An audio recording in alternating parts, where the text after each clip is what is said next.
Hello everyone, and welcome to a 3-minute deck tech video on what I call Shotgun Gandalf. There is this awesome, underused event in the game called Fury of the White Rider, which will allow you to exert Gandalf during the maneuver phase to wound a minion twice. I like this because it protects us from Ullair and Kea and allows the door to be open to play more companions than just 5. Great! I want to throw out multiple elves, put down all 4 elven bows, and generate a wound engine. Fury of the White Rider will add to that because Gandalf can also add wounds even without Nkea out there. In order to play Fury of the White Rider, I do have to have 3 Twilight tokens on the board. Therefore, I will also include 4 copies of Roll of Thunder. And if my opponent has artifacts or possessions, fantastic. If they don't, I still appreciate the 3 Twilight to be able to play Fury of the White Rider. Since this is a 2-card combo, I want 4 copies of Bartleman Butterbur. He can discard himself to heal himself and grab more copies. In my starting fellowship, I'm going to start the archery engine rolling with Legolas Elven Comrade, who can also help me during the skirmish phase. And we ask ourselves, why not Legolas Greenleaf? Well, because nobody likes him. Everyone likes to play him, nobody likes to see him across the board. Anyways, Frodo, Courteous Halfling, he's going to protect the events in my hand because I am heavily dependent on the maneuver phase actions. Answer to all riddles, nice vitality buff, and the chance to make Frodo strength +2 in a pinch.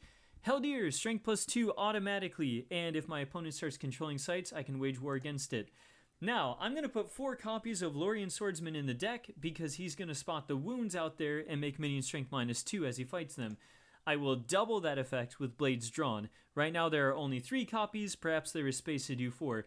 Blades Drawn is awesome because it includes every companion with its effect, so you can use this to make minion strength -2 against Gandalf and even against Frodo if you need to. I'm going to put in 4 copies of Elven Bow because that's the engine in a nutshell right there. 4 copies of Gandalf because none of these maneuver events matter if I don't draw him in the first place.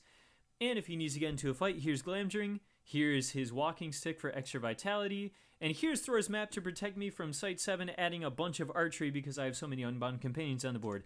That's the deck in total. If I were to improve it, I would find a way to survive the first site a lot better. I tend to find myself in playtesting actually playing all my events on the first site and then having 6 extra Twilight in the pool and then not having the stuff I need for the second move. So I gotta find a way to survive the first site and save my events for later. This would help add to that effect because it functions as sort of a 5th Elven Bow above and beyond. We could trade out Gandalf's Staff for Wizard Staff and make Gandalf survive skirmishes. We can help Frodo survive skirmishes with Sting.